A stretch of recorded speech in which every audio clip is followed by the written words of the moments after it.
Shumë njerëz mendojnë se do t'ju duhet një kapital i madh për të nisur investimet në real estate. Mirë, por realiteti shqiptar nuk është kështu. Nëse e kërkon mirë tregun dhe zgjedh zonën e duhur, një apartament i vogël në tipin e një studio, gazoniere apo një plusnish me pak metra katror mund të sjellë rendiment më të lartë se sa një apartament me sipërfaqe të madhe. Pse ndodh kjo? Së pari, kërkesa është shumë e lartë për apartamente të vogla, sidomos për qirafa të shkurtra dhe studentore.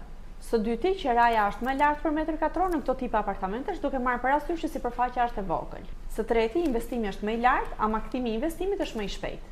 Së katërti, këto tipe apartamentesh jepen më shpejt me qira, duke marrë parasysh që dhe target grupi që përfshin këto klient janë më të shumtë. Këtu fusin të gjithë rastet e studentëve, e turistëve apo e profesionistëve të rinj që vinë për herë të parë të jetojnë dhe të punojnë në Tiranë. Nëse jeni duke menduar të filloni me një investim të parë, një studio, gazoniere apo apartament 1+1 do të ishte zgjidhja e duhur. Është më praktike dhe shpesh më e sigurt dhe më fitimpruese nga sa mendoni.